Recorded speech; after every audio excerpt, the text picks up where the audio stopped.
Welcome to Learning English with Capt Binoy Varakil, Assistant Professor, Department of English, St. Joseph's College, Devgiri, Kozhikode, Kerala. Today we recite another best poem of Thom Gunn. The poem is titled In Santa Maria del Popolo. This poem is one of the best poems of Thom Gunn, and let us understand the background of the poem In Santa Maria del Popolo. This poem is taken from 1961 title of Thom Gunn, My Sad Captains. The poem is in iambic pentameter rhyming A B A B C D C D. Santa Maria del Popolo is a church in Rome.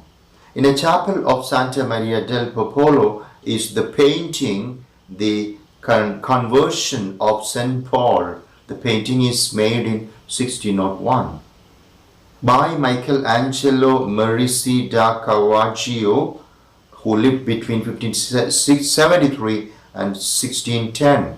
He was in fact an Italian painter who revolutionized Renaissance painting by his stark realism, using the costumes and attitudes of the common people for his religious models.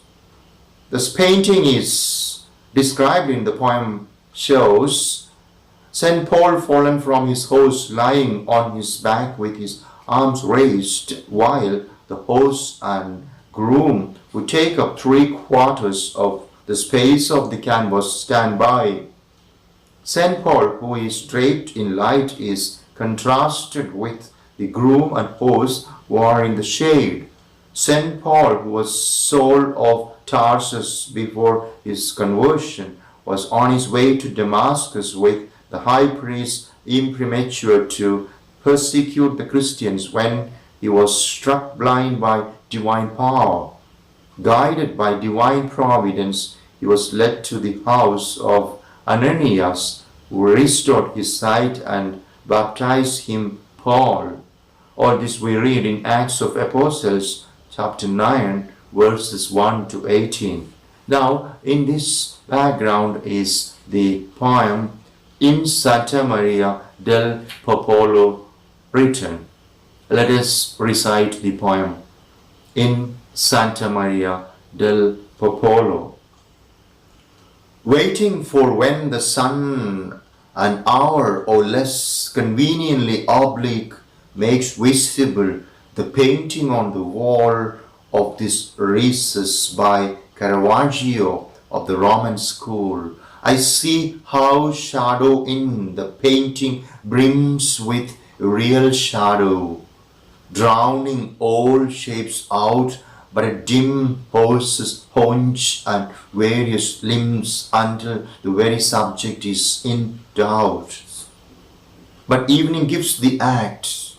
Beneath the horse and one indifferent groom, I see him sprawl, foreshortened from the head, with hidden face where he has fallen, Saul becoming Paul.